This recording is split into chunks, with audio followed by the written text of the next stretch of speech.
We're back with another episode of RuneScape Mythbusters, the series where you send me some RuneScape myths that have been on your mind and I test them out in game to see if they're true or busted. We've got some great ones lined up today that I'm sure you're going to want to know the answer to, like, is this shortcut next to Draenor Village actually faster than just running around the wall? You'll find out the answer to that and other myths on today's episode of RuneScape Mythbusters.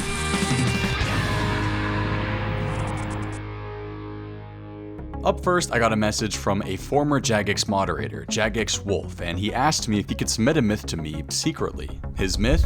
Is it true that Pet Rock is actually alive? RuneScape's Pet Rock is incredibly unique. It acts just like a normal pet would in game. You can feed it, stroke it, talk to it, you can even tell it to stay and if it wants to fetch a stick. The one thing it can't do though is follow you. If you drop it, it just stays in place, just like a regular rock would. The rock not moving and following you is really useful since it stays in place no matter what and lets you use it for things like when you want to get through the Waterbirth dungeon doors. It's truly the lowest maintenance pet you will ever have. But what if I told you that the myth that the pet rock can't move is false? If you take your rock to your player-owned house and place him in the menagerie, the room that lets you store your pets, he will happily plop down somewhere on the ground. He'll sit there and won't ever move, but only if you're in the house. If you leave your POH with the pet rock on the ground and then come back inside, there's a chance the pet rock will move to a different part of the room. The myth that the pet rock can't move is busted. He just likes to do it when we're not watching. Shout out to Wolf for giving us a little information that apparently wasn't publicly known until now. There is one myth that cannot be disputed, and that's that whoever is listening to this video should honestly be doing it with some Raycon earbuds. When you buy a pair of Raycon's everyday earbuds, not only are you getting them at an extremely affordable price compared to other leading wireless earbuds, but you're getting a bunch of other features as well. The everyday earbuds offer the same premium quality, if not better, at half the price. You can get them in a wide variety of colors, they have noise isolation mode, have custom gel tips for the most comfortable in-ear fit, and most importantly for me, they are water and sweat resistant. I'm a big runner, so having earbuds that stay in my ear when I'm running and bouncing around and when I begin to sweat is exactly what I need.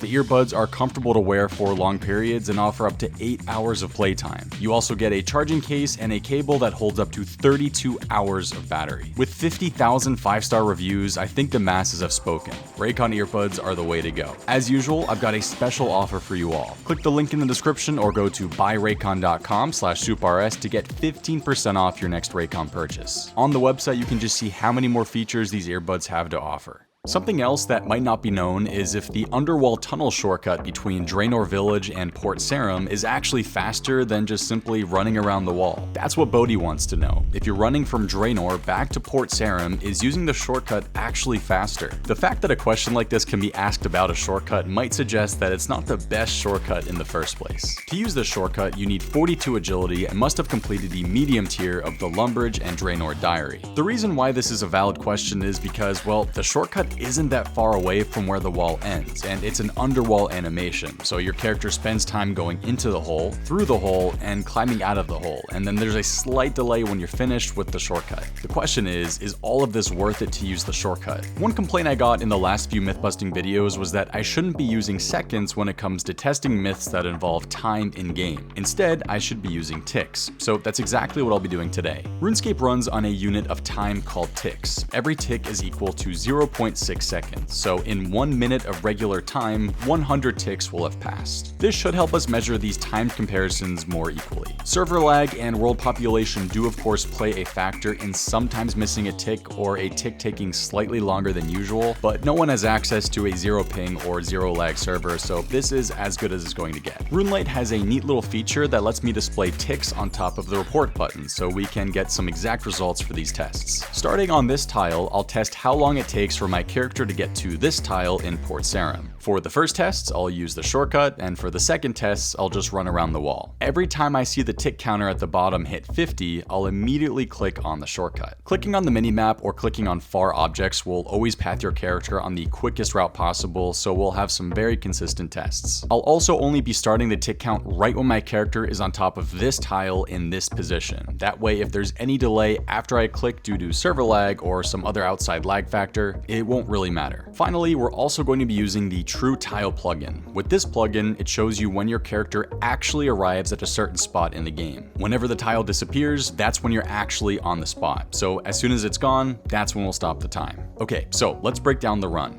We hit the tile next to the bank with 3 ticks on the timer.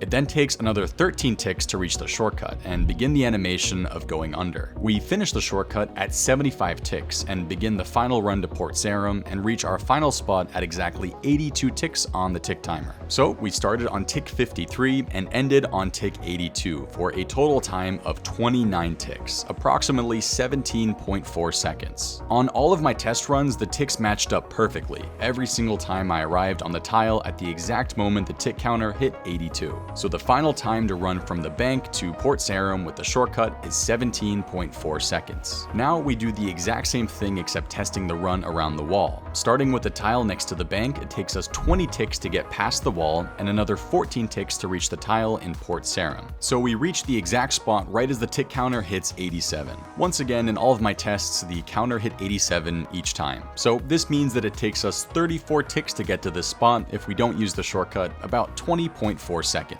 With quite a bit of certainty, the shortcut is about 3 seconds quicker than just running around the wall. This does make it a shortcut, but I kind of wish it were quicker. We can confidently conclude though that the myth of just running around the wall manually is faster is busted. You know what isn't a myth? The fact that we're really close to 300,000 subscribers. If you haven't already, make sure to hit that sub button. As I was testing this method, I noticed another agility shortcut that had me thinking the same question. Is the style to get into the cabbage area of the Falador farm actually faster to use than just simply running through the entrance gate? The gates are impossible to close, so that's never an issue. Styles also have a noticeable animation delay when your character walks before using the shortcut, takes a while to get over it, and then walks slightly again before being able to run. So, shortcut myth round 2. Is it faster to just run through both of the gates to get to the farming patches, or is the style actually faster? Once again, we'll be starting slightly farther back and starting the tick counter as soon as our character hits the position on the tile next to the wall. On all of my runs involving the style, the run started at tick 53 and we arrived at the final tile at tick 68. So, using the style to get here takes 15 ticks or 9 seconds. Running normally through the gates path our character in a slightly different direction at the start, but we still once again started on tick 53, got to the entrance gate on tick 62, and we arrived at the final tile on tick 69. So this run took us 16 ticks, or 9.6 seconds. All of these other runs I did lined up perfectly with these results as well. So with a difference of only a single tick, or 0.6 seconds of saved time, is this the worst shortcut in the game? If you can think of any other shortcuts that save you barely any time, or maybe no time at all, let me know in the comments down below and I'll check them out. Something else I was told to check out was another myth at the Falador party room, somewhere we've already been a few times. The myth is, does an Iron Man that pops a balloon with an item in it at the Falador party room cause it to disappear? Good question. Did we just discover a way for Iron Men to grief main accounts? Can a group of Iron Men just pop a bunch of balloons and ruin the hopes and dreams of gold-thirsty mains trying to get lucky at the party room? I hopped onto my Iron Man bond waster and filled up the party room chest with 216 bowls of stew, the max amount possible. And since they're all put in individually, the balloons are pretty much guaranteed to give you a bowl of stew if you pop them. So I released the balloons and here's what happened. I didn't receive any stews from any of the balloons I popped. I figured this would happen, especially since in the chat it tells you that as an Iron Man, you can't receive items from balloons. I was curious though, do the items still appear in the balloons, just not for Iron Men? Would they show up a minute later on the ground for a main account to pick up? No, they didn't do that either. I then popped some balloons on my main account and started getting stews immediately. Every balloon that I popped had one in it. So let's see what the chest looks like when an Iron Man is popping a balloon. As you can see here, I pop the balloons and absolutely nothing happens in the chest. Items are not assigned to specific balloons when the balloons start falling. They're only assigned when a balloon is about to be popped. So the game runs a check to see if it's an Iron Man popping a balloon, and if it is, the item never goes to that balloon. But if it's a main account, then the item leaves the chest and goes to that specific balloon. When it comes to Iron Man being able to make items disappear and delete them from the game, that myth is false. The item never even leaves the party room chest. But what always leaves is your character's foot grip on this log balance shortcut in Arty. Here's a myth from Hot Dog McGee. There's a 99% chance of failing the Arty log balance. Agility shortcuts in this game are very weird. Some you're able to successfully pass 100% of the time once you reach a certain agility level. In some other cases, you can fail them at 99 agility. Remember Eevescape failing the plank balance shortcut in the underground pass race on Gilnor games? Yeah, he had 99 agility and still failed. This log balance shortcut falls into the same category of failable at 99. I crossed the log balance on my main account, Soup, that has 86 agility and crossed successfully 222 times and failed 28 times for a success rate of 88.8%. I then hopped on my friend Colton's account, who has 99 agility and successfully crossed 241 times and failed 9 times, a success rate of 96.4%. Based off of these two results, it's pretty easy to confirm that the higher agility level you are when it comes to these log balances, the better chance you have of successfully crossing. But it's not guaranteed. I asked Cook, our favorite OSRS wiki admin, why some agility shortcuts can be failed even at 99 and others can't be, and he gave the perfect response. It's just completely arbitrary number some random guy put into code 20 years ago, and I think that's the perfect answer. Who knows? He did say that a good comparison for this is pickpocketing. You know how your success level for pickpocketing a master farmer goes up the higher your thieving level is? It's just like that, but for certain agility shortcuts, like the log balance ones. RuneLite has an awesome plugin called the OSRS Wiki Crowdsourcing plugin, and if you turn it on, it lets the wiki team see a bunch of useful information that they can gather up and learn interesting things about the game. One of the things they are able to track is people who cross this log balance. For the Arty log specifically, they tracked 18,092 attempts from players at different agility levels and were able to see if they successfully crossed or failed the obstacle. Here's how the data lined up on a chart. Surprise, surprise, the higher the agility level, the better chance you have of crossing. If you're sitting at that common agility level of 70 to 80, the chance of failing is about 20%, 1 in 5 attempts, which is why it might seem so high. There are other log balances around the game, like the one near the coal trucks, the one north of Sinclair Mansion, the ones in Taranwin, and quite a few others. So if you feel like helping out the OSRS wiki team with some useful information, make sure to turn on the plugins and spend a bit of time crossing the logs in game. I'm sure we'll find out some more interesting information. The 99.9% chance of failing myth is busted, but Hot Dog McGee isn't wrong. There is always a chance to fail, even at level 99.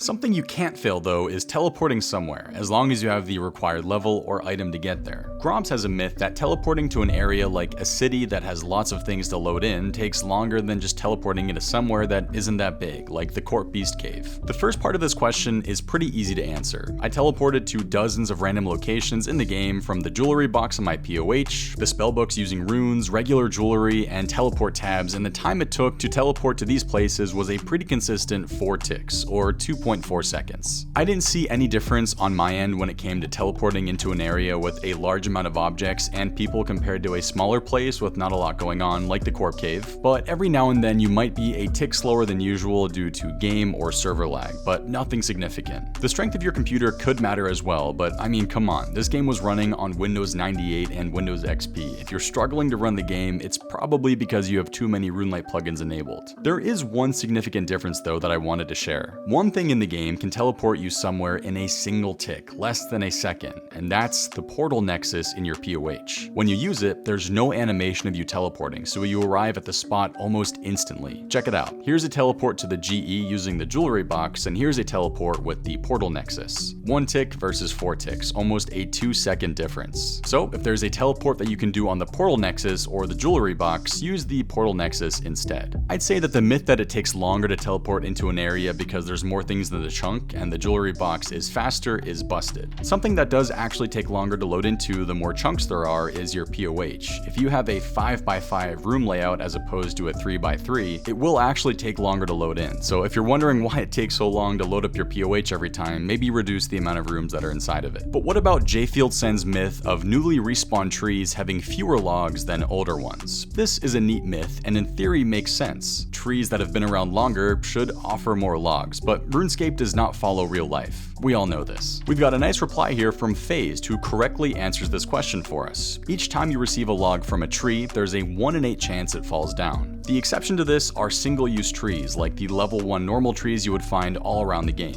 A non-single-use tree would be something like a willow, maple, yew, or magic tree, which can give you multiple logs when cutting them. There will just be a 1 in 8 chance that the tree falls down when chopping it. There is one exception to this though, and that's a redwood tree, which has a 1 in 11 chance of the patch of redwood running out. J Field's original myth is busted. I'm always looking for more RuneScape myths to investigate, so if any of you have ones that you would like me to check out, please let me know in the comment section down below. I'll check out the myths that are the most requested. A big thank you once again to everyone who submitted myths from the last video. If you guys like the new format of this, make sure to leave a like on the video as well. If we hit 10,000 likes, I'll try to get out the next episode as soon as possible, along with an exciting brand new series that I have planned that's coming very soon. Check out the previous Mythbusters video and my newest Easter egg video that will appear on your screen in a few seconds. As usual, I'll see you all in the next one.